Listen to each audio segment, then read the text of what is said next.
¿Qué tal amigos? Bienvenidos a Denkia una vez más. Ibis ad crucem son las palabras más temidas en la antigüedad. Cuando una autoridad romana las pronunciaba significaban que la sentencia ya estaba echada sobre el reo, significan literalmente irás a la cruz.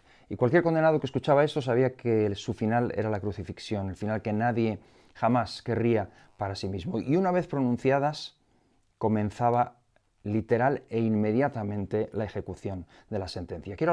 Estamos hablando del crucificado y quiero hablar de algunos de los detalles de las cosas que sucedían en el crucificado. Se pone un poco feo, un poco sucio, es algo que algunos piensan que es innecesario.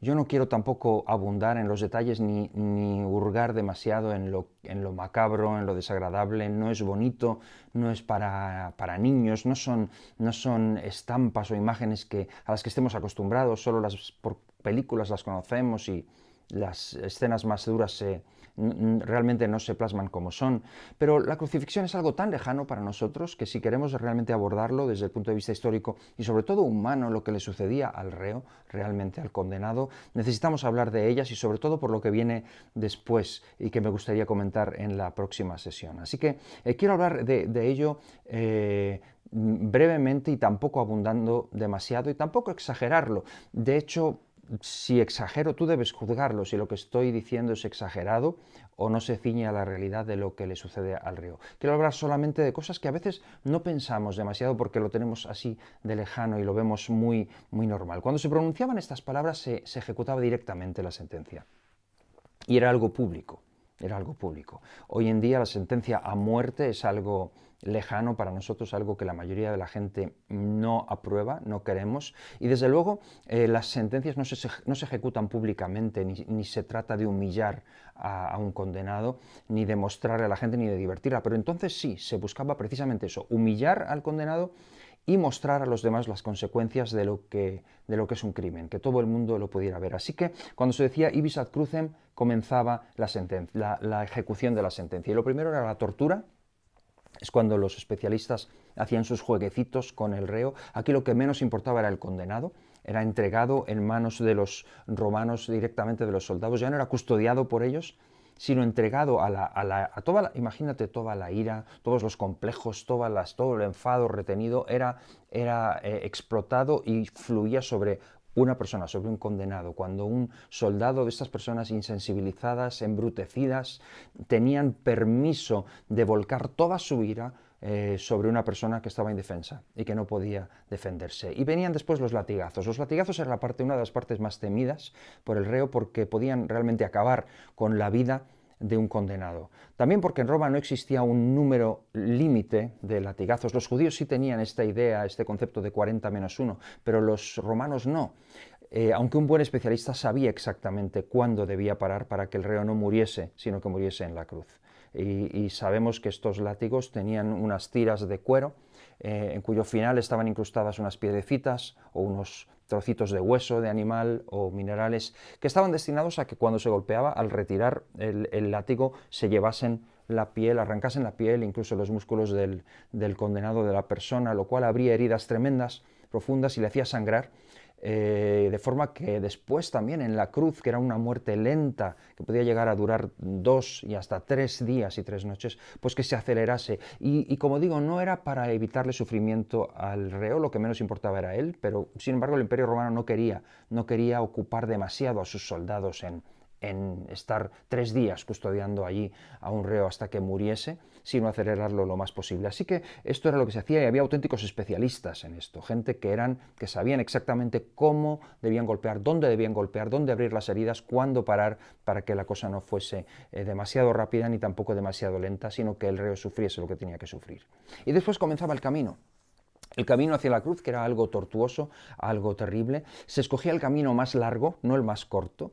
Y esto nuevamente estaba destinado, por un lado, a humillarle, a cansarle aún más, a que llegase aún más exhausto, que estuviera más indefenso y más sin fuerzas. Y por otro lado, para mostrarle al mayor número posible de gente, pasearlo por toda la ciudad, por todo el lugar, que todos viesen lo que le sucedía a una persona que era crucificada y que todos temiesen al poder y la autoridad y las sentencias romanas. Así que comenzaba el camino que siempre llevaba hacia afuera de la ciudad. Esto era por dos motivos. Uno, por el olor, porque no querían que el olor llegase a estar dentro de la ciudad, la contaminase, y otro, para que la gente pudiese verlo, para ser expuesto, para que todos los que entraban en la ciudad y salían de la ciudad, en la puerta principal, había todo un trecho que estaba lleno de crucifixiones. Ahí eran los lugares públicos para crucificar a las personas que habían sido condenadas. Entonces quiero hablar brevemente de un poco de la situación y de lo que le sucede a un condenado. Un condenado a la cruz, un crucificado, no es enterrado, no se les enterraba. Se les echaba en fosas comunes una vez que habían muerto, lo cual es terrible. Era ya terrible porque en la antigüedad también se pensaba y se creía que la persona que muere no descansa realmente hasta que no es enterrado en tierra, bajo tierra. Y este descanso se le negaba al crucificado, no lo tenía, lo cual era angustioso en su pensamiento, en sus emociones, pero también para la gente que lo quería. A un crucificado se le niega el ser enterrado. Algunos pensamientos, no sé si lo has pensado alguna vez, pero un crucificado no puede rascarse. Un crucificado no puede encorvarse. No sé si te ha pasado alguna vez, seguro que sí, todos lo hemos vivido. Cuando tienes algún dolor, el solo hecho de encorvarte, ya aunque no te solucione, pero sí supone un alivio. Un crucificado no puede sentir ese alivio ni cambiar de postura. Un crucificado no puede espantar las moscas que se le posan sobre las heridas abiertas o los pájaros. No se le concede esto. Un crucificado no puede moverse, no puede hacer absolutamente nada. A un crucificado había un bloque como de 5 a 7 centímetros de madera que se ponía bajo sus pies, clavados, y servían para que el crucificado pudiese apoyarse de vez en cuando sobre este bloque, pero era tan estrecho que resultaba dolorosísimo, con lo cual el crucificado, cuando se apoyaba para que no se rasgasen del todo las heridas y porque el dolor ya era insoportable, trataba de apoyarse el menos tiempo posible porque dolía mucho y después se impulsaba otra vez hacia arriba, con lo cual, hasta volver a caer y volver a apoyarse, con lo cual era un subir y bajar constante, un vaivén que se repetía hasta 100 veces por minuto y que terminaba agotando de tal forma al crucificado, agotándole totalmente, y el cuerpo, los pulmones terminaban, el corazón a veces colapsando, los músculos de la cara se contraían, temblaban febrilmente porque no hay otra, o sea, una persona no puede ya controlar ni siquiera los gestos de la cara. ¿Lo has pensado? Un crucificado no puede esconder su rostro entre las manos, ni puede tapar ninguna de las partes de su cuerpo que preferiría no exhibir públicamente. Se nos ha hecho creer que se les cubría con un paño o algo así, pero la realidad es que el crucificado era desvestido y clavado en la cruz desnudo.